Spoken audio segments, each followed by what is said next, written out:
ഏത് സാഹചര്യത്തിലാണ് നിലമ്പൂരിലേക്ക് ഉപതെരഞ്ഞെടുപ്പ് വരുന്നത് എന്ന് ഏവർക്കും അറിയാം. നിയമസഭാ തദ്ദേശ തെരഞ്ഞെടുപ്പുകൾക്ക് മുൻപ് മുന്നണികൾക്ക് കരുത്ത് തെളിയിക്കാനുള്ള അവസരമായി മാറുകയാണ് നിലമ്പൂരിലെ ഈ ഉപതെരഞ്ഞെടുപ്പ്. ഇടത് സ്വതന്ത്രനായ PV അൻവർ രാജിവെച്ചതോടെയാണ് തെരഞ്ഞെടുപ്പിന് ഇപ്പോൾ അവിടെ കളമൊരുങ്ങുന്നത്. കോൺഗ്രസ് രാഷ്ട്രീയത്തിലെ അതികായനായിരുന്ന ആര്യാടൻ മുഹമ്മദ് കുത്തകയാക്കി വെച്ചിരുന്ന മണ്ഡലം 2016 LDF ചുവപ്പിക്കുന്നത്. UDF പാളയം വിട്ട് ഇടത് സ്വതന്ത്രനായി മത്സരിച്ച PV അൻവർ തോൽപ്പിച്ചത് ആര്യാടൻ ഷൗക്കത്തിനെ. അന്ന് ഭൂരിപക്ഷം 11,504 വോട്ടുകളായിരുന്നു. അത് വ്യക്തമാണ്. LDF 77,858 വോട്ടുകളാണ് നേടിയത്. UDF 66,354 വോട്ടുകളും NDA 12,284 വോട്ടുകൾ. അങ്ങനെ PV അൻവറിന്റെ ഭൂരിപക്ഷം അന്ന് 11,504 വോട്ടായിരുന്നു 2016 നിയമസഭാ തെരഞ്ഞെടുപ്പിൽ. 2021 നിയമസഭാ തെരഞ്ഞെടുപ്പിലേക്ക് എത്തുമ്പോൾ ഈ മണ്ഡലം തിരിച്ചുപിടിക്കുക എന്നത് കോൺഗ്രസിന്റെ അഭിമാന പ്രശ്നമായി മാറി. VV പ്രകാശിനെ DCC അധ്യക്ഷനെ അവർ പോരാട്ടത്തിനായി ഇറക്കുന്നു. തീപാറിയ പോരാട്ടം ആ മണ്ഡലത്തിൽ നടക്കുന്നു. ആ പോരാട്ടത്തിൽ PV അൻവറിന്റെ ഭൂരിപക്ഷം 2,700 വോട്ടായി ചുരുങ്ങുന്നു. LDFന് 81,227 വോട്ടുകൾ അന്ന് കിട്ടി. UDFനാകട്ടെ 78,527 വോട്ട്. NDAക്ക് 8,595 വോട്ട്. 2016 വോട്ട് കുറഞ്ഞു. PV അൻവറിന്റെ ഭൂരിപക്ഷം അന്ന് 2,700 വോട്ട് മാത്രമാണ്. VV പ്രകാശ് പോരാട്ടത്തിനിറങ്ങിയ 2021.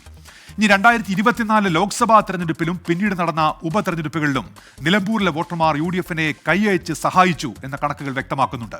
ലോക്സഭയിലേക്ക് രാഹുൽ ഗാന്ധി നിലമ്പൂരിൽ നിന്ന് നേടുന്നതാകട്ടെ 56,363 വോട്ടിന്റെ മേൽക്കൈയാണ് രാഹുൽ ഗാന്ധി 2024 ലോക്സഭാ തെരഞ്ഞെടുപ്പിൽ നേടുന്നത്. അന്ന് UDFന് 99,325 വോട്ടുകൾ കിട്ടുന്നു.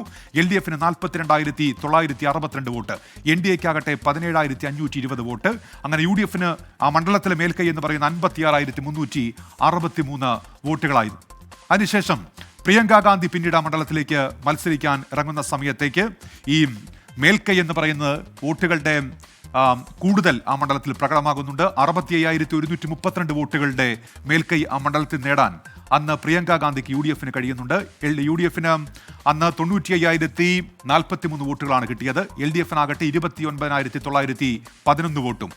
NDAക്ക് 13,555 വോട്ടുകളും ലോക്സഭാ ഉപതെരഞ്ഞെടുപ്പിൽ ലഭിക്കുന്നു. അങ്ങനെ അവിടെ പ്രിയങ്ക ഗാന്ധിക്ക് കിട്ടിയ ഭൂരിപക്ഷം എന്ന് പറയുന്ന 65,132 വോട്ടുകളായിരുന്നു. ഇതാണ് കഴിഞ്ഞ ഈ ലോക്സഭാ ഉപതെരഞ്ഞെടുപ്പിലെ കണക്കുകൾ പരിശോധിക്കുമ്പോൾ വ്യക്തമാകുന്നത്. അങ്ങനെ ആ രണ്ട് ഘട്ടത്തിലും UDFനെ പിന്തുണയ്ക്കുന്നുണ്ട് അവിടെ ഈ ജനങ്ങൾ.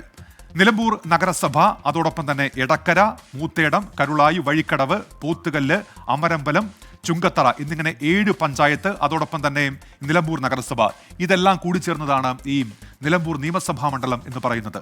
നിലമ്പൂർ നഗരസഭയും പോത്തുകല്ല്, അമരമ്പലം പഞ്ചായത്തുകളും ഭരിക്കുന്നത് LDF ആണ്. മറ്റ് 5 പഞ്ചായത്തുകളുണ്ട്. ആ 5 പഞ്ചായത്തുകളിലും കണക്കുകൾ പരിശോധിക്കുമ്പോൾ UDFനാണ് ആധിപത്യം ഉള്ളത്. അപ്പോൾ ഇത്തവണ അവിടെ ഏത് രീതിയിൽ ഈ തെരഞ്ഞെടുപ്പുമായി ബന്ധപ്പെട്ട മുന്നണികളുടെ പ്രചാരണമൊക്കെ പ്രതിഫലിക്കും എന്നുള്ളത് പ്രധാനപ്പെട്ടതാണ്.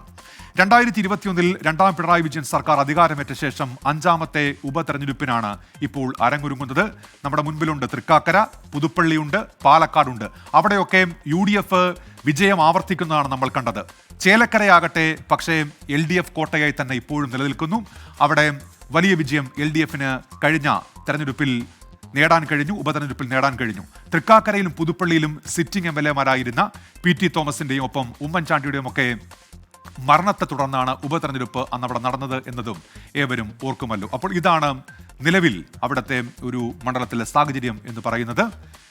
ഏതായാലും അഭിമാന പോരാണ് അവിടെ LDFനും UDFനും. PV അൻവർ ഇറങ്ങിപ്പോകുമ്പോൾ ആ മണ്ഡലം നിലനിർത്താൻ കഴിയുമോ LDFന് എന്നുള്ളതാണ് പ്രധാനപ്പെട്ട ചോദ്യങ്ങളിൽ ഒന്ന്.